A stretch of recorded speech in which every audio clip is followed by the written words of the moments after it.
Fala pessoal, tudo bem com vocês? Um dia de sorteios na Libertadores, na Sul-Americana e na Copa do Brasil, com clássicos, duelos de peso e a gente vai analisar todos esses confrontos a partir de agora nesse vídeo. Eu sou o Chico Garcia. Chega mais, inscreva-se no canal aí, tô te esperando. Vamos juntos.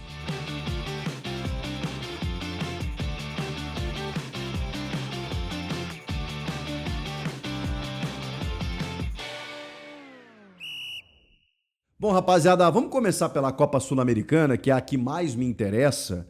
Grêmio vai enfrentar nesses playoffs, nessa repescagem, o Aliança Lima do Peru, que é o time dos veinhos, né?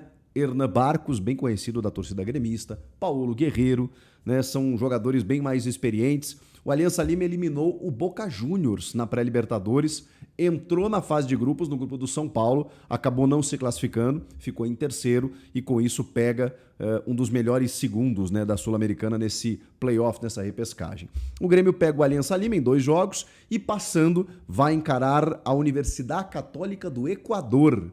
Olha, eu diria que o Aliança Lima é um adversário mais difícil do que a Universidade Católica do Equador. Então o Grêmio avançando, acho que o Grêmio tem boas chances aí de avançar na Sul-Americana, até mesmo depois do que aconteceu nesse momento, né? O Grêmio vem de 2 vitórias seguidas no Brasileiro, deu uma organizada na casa, vai contratar no meio da janela, a gente está falando de jogos apenas no segundo semestre, então assim, vamos lá, né? Tem uma mínima perspectiva interessante por aqui.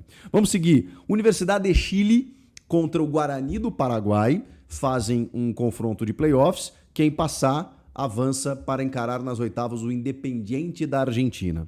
Central Córdoba, que estava no grupo do Flamengo, vai encarar o Cerro Largo do Uruguai, num playoff, numa repescagem, o vencedor pega o Lanús, aquele que estava no grupo do Vasco da Gama, na Sul-Americana, inclusive, né? O Bahia vai encarar o América de Cali.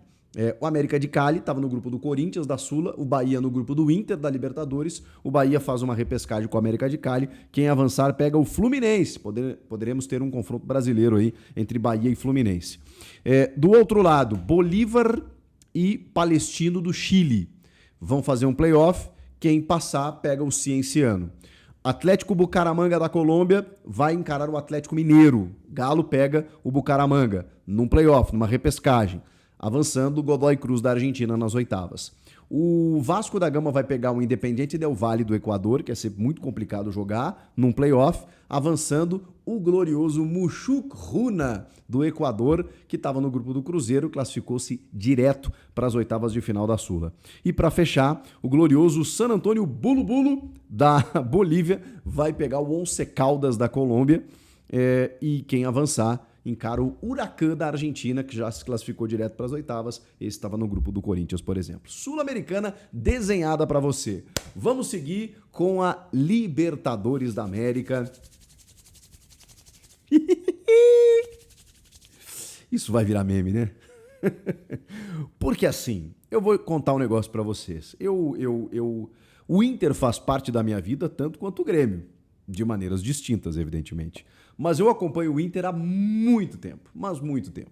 E o Inter ele tem uma tradição, ele tem uma pecha, ele tem uma marca, ele tem um histórico, ele tem um carimbo, ele tem uma tatuagem, que é de se atrapalhar com times ditos pequenos e encarar de frente os ditos grandes. O Inter vai pegar o Flamengo nas oitavas de final. Tava brincando até com meu amigo Guilherme, meu compadre. A gente sempre troca figurinha, né? Ele colorado, eu gremista, a gente fica, né, se provocando de lá a cá. E eu brinquei com ele quando o Inter classificou contra o Bahia. Falei, pô, tudo isso para pegar o Flamengo nas oitavas e tal, né? Aquela provocadinha, mas não imaginei que isso fosse acontecer. Ele me mandou alguns xingamentos no começo da tarde dessa segunda-feira.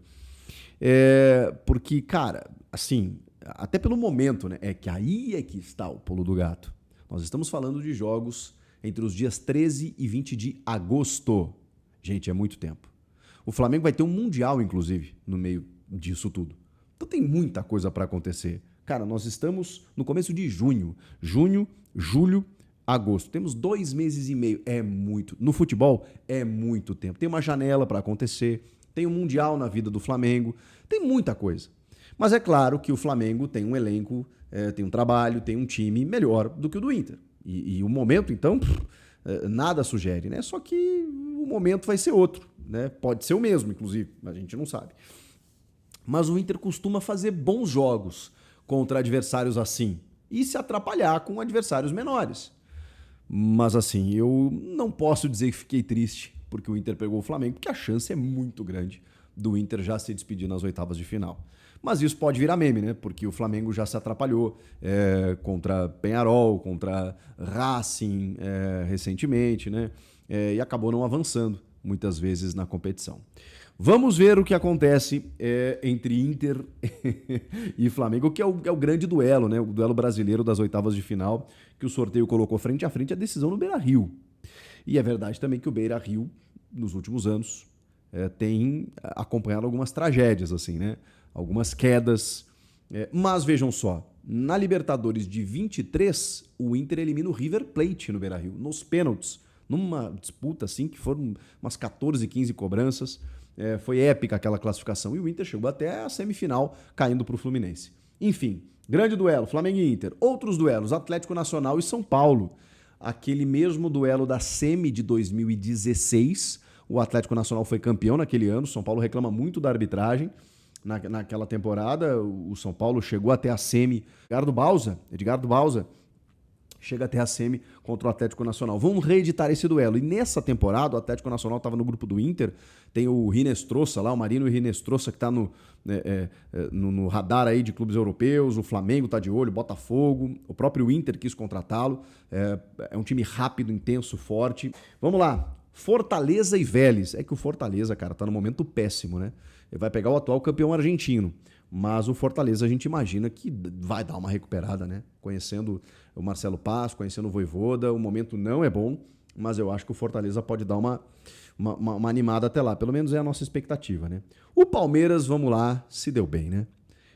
Muito... Eu sei que os palmeirenses vão ficar bravos, né? Poxa vida, estão dizendo que a gente já ganhou, não é nada disso. Não, não é isso. É que assim, vamos lá, era melhor pegar o Universitário do Peru do que o Fortaleza, mesmo na fase que tá, do que o Inter, do que o Flamengo, era óbvio. Bom, né, na verdade, a gente tá falando aqui de segundo pote, né? Então podia ser o Flamengo, podia ser o próprio Fortaleza, podia ser o Atlético Nacional, por exemplo. Gente, é o Universitário do Peru e é o Palmeiras. Então, assim, o Palmeiras, acho que depois do ano passado, né, que pegou o Botafogo nas oitavas da Libertadores e o Flamengo nas oitavas da Copa do Brasil, deu uma amenizada no sorteio esse ano. Libertad e River Plate, aí acho que com uma tendência maior para o River, né, que decide em casa, inclusive. Cerro Porteño e Estudiantes. O Estudiantes decide em casa, acho que o time argentino leva vantagem também. Peñarol e Racing, bom duelo, hein? Bom duelo. E aí eu sou mais Racing, acho que o Racing está num momento desde o ano passado, atual campeão da Recopa, inclusive. E LDU e Botafogo. Aí o Botafogo pegou uma ruim aí, né? Mesmo que decida em casa, não é um adversário tão simples assim a Liga de Quito. São os confrontos de oitavas da Libertadores da América. E agora a gente vai para a nossa Copa do Brasil. Cara, e a Copa do Brasil é curioso, porque eu confesso para você... Vou contar um segredinho. Que saiu o sorteio durante o dia, eu estava envolvido com outra coisa e tal, aí estava gravando, aí peguei e falei assim, pô, deixa eu ver onde é que tá o Grêmio aqui. Eu tinha esquecido completamente que o Grêmio caiu para o CSA na Copa do Brasil. Não imaginava eu que o Grêmio sequer estaria nas oitavas da Copa do Brasil. Por isso que a Sul-Americana foi a minha última esperança.